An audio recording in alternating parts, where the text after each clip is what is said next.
Praise the Lord. എൻ്റെ പ്രിയരെല്ലാം സുഖമായിരിക്കുന്നു. കർത്താവിൻ്റെ കൃപ നിങ്ങളോട് കൂടിയിരിക്കട്ടെ. അവിടുന്ന് നിങ്ങളെ അനുഗ്രഹിക്കുമാറാകട്ടെ. പ്രിയപ്പെട്ടവരെ, നാം ആരാണെന്നും എന്താണെന്നും നമ്മളുടെ ദൈവത്തിന് നന്നായിട്ടറിയാം. മറ്റാരേക്കാൾ അധികമായി കർത്താവ് നമ്മളെ മനസ്സിലാക്കുന്നു. ഇപ്പോൾ നിങ്ങളുടെ ശരീരത്തിൽ അനുഭവിക്കുന്ന ചില വേദനകളില്ലേ, ഇതാർക്കും മനസ്സിലാക്കാൻ പറ്റുന്നില്ലല്ലോ, എനിക്കിത് സഹിക്കുവാൻ വയ്യ എന്നൊക്കെ പരാതിപ്പെടുന്നില്ലേ? പരിശുദ്ധാത്മാവിൽ ഞാൻ ഇന്ന് നിങ്ങളോട് പറയട്ടെ, നിങ്ങളുടെ ശരീരത്തിലെ ഓരോ സെല്ലിൻ്റെയും ആക്ച്വൽ സൈസും ഷേപ്പും കർത്താവിന് നന്നായിട്ടറിയാം. നിങ്ങളുടെ ശരീരത്തിൻ്റെ ഓരോ അവയവങ്ങളും എത്രമാത്രം പ്രവർത്തിക്കുന്നുവെന്നും അതിനെത്രമാത്രം ബലഹീനതയുണ്ടെന്നും നിങ്ങളുടെ ജീവൻ്റെ ഉടമസ്ഥന് നന്നായിട്ടറിയാം. ഹൃദയത്തിലെ നിരൂപണങ്ങളെ പോലും അവിടുന്ന് ഗ്രഹിക്കുന്നവനല്ലേ. പിന്നെ എന്നെ അറിയുവാൻ ആരുമില്ലല്ലോ എന്ന് പരാതിപ്പെടണോ? ഇപ്പോൾ നിങ്ങളുടെ ശരീരത്തിൽ അനുഭവിക്കുന്ന ചില രോഗങ്ങൾക്ക് യേശുവിൻ്റെ അടിപ്പിണരാൽ സൗഖ്യം വന്നിരിക്കുന്നു. വിശ്വാസത്തോടെ ആ നെഞ്ചത്തോട് കൈവച്ചേ, എന്നിട്ട് കർത്താവിൻ്റെ പൊന്നുമുഖത്തേക്ക് നോക്കി പറഞ്ഞേ, യേശുവിൻ്റെ അടിപ്പിണരാൽ ഞാൻ സൗഖ്യമായിരിക്കുന്നു.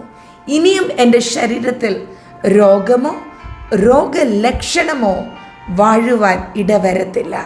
അതേ പ്രിയപ്പെട്ടവരെ, കർത്താവിൻ്റെ തിരുനിണത്താൽ, അവിടുത്തെ അടിപ്പിണരാൽ നിങ്ങൾക്ക് സൗഖ്യം വന്നിരിക്കുന്നു. ഞാൻ മുമ്പേ പറഞ്ഞത് ഓർക്കണമേ, ശരീരത്തിലെ ഓരോ ടിഷ്യൂസും അവിടുത്തെ കരത്താൽ മെനയപ്പെട്ടതാ. അതിൻ്റെ ഒറിജിനൽ സൈസ് ആൻഡ് ഷേപ്പ് അപ്പായ്ക്ക് അറിയാം.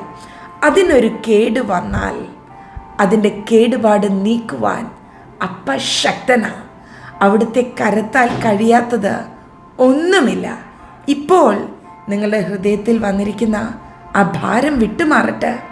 രോഗത്തെക്കുറിച്ചുള്ള ആകുല ചിന്ത വിട്ടുമാറട്ടെ. ഞാൻ മരിച്ചു പോകുമോ എന്നുള്ള ഭയം നിങ്ങളിൽ നിന്ന് മാറട്ടെ. എന്ത് തന്നെ രോഗമാണെങ്കിലും റോസഫ് ഷാരൻ കുടുംബം ഒരുമിച്ച് നിങ്ങൾക്ക് വേണ്ടി ഇപ്പോൾ പ്രാർത്ഥിക്കുകയാണ്. ഈ സന്ദേശം കേട്ടുകൊണ്ടിരിക്കുമ്പോൾ തന്നെ കർത്താവിൻ്റെ കരത്താലുള്ള സൗഖ്യം നിങ്ങൾ അനുഭവിക്കും. പ്രാർത്ഥിക്കാം. പരിശുദ്ധ പിതാവേ, അങ്ങയുടെ അടിപ്പിണരാൽ അവിടുത്തെ ജനം സൗഖ്യമാകട്ടെ.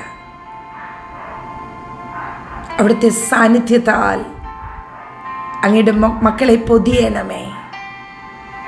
ശരീരത്തിലുള്ള ബുദ്ധിമുട്ടുകൾ, വേദനകൾ, രോഗങ്ങൾ ഇപ്പോൾ മാറിപ്പോകട്ടെ. യേശുവിൻ്റെ തിരുനിണത്താലുള്ള സൗഖ്യം അങ്ങയുടെ പൊന്നുമക്കളുടെ മേൽ വെളിപ്പെടട്ടെ. ആന്തരിക ബാഹ്യ സൗഖ്യം ഇപ്പോൾ സംഭവിക്കട്ടെ. ഞങ്ങൾ അങ്ങയെ സ്നേഹിക്കുന്നു, ഞങ്ങൾ അങ്ങയെ ബഹുമാനിക്കുന്നു, ഞങ്ങൾക്ക് അങ്ങയെ എല്ലായ്പ്പോഴും വേണം. നാഥ, ഒരിക്കൽ കൂടെ എൻ്റെ പ്രിയപ്പെട്ടവരെ ഞാൻ അവിടുത്തെ കരത്തിൽ സമർപ്പിക്കുന്നു. വേദന സഹിക്കുവാൻ കഴിയാതെ കിടക്കുന്ന എൻ്റെ പ്രിയപ്പെട്ടവരുടെ മേൽ, പുറത്ത് പറയുവാൻ കഴിയാതെ ഉള്ളിൽ ഭാരങ്ങളെ ഒതുക്കി വേദനിക്കുന്ന അങ്ങയുടെ പൊന്നുമക്കളുടെ മേൽ അങ്ങയുടെ സാന്നിധ്യം ഇപ്പോൾ പകരപ്പെടണമേ. We love you Lord. മഹത്വം അപ്പായ്ക്ക് യേശുവിൻ നാമത്തിൽ തന്നെ. ആമേൻ. Bless U.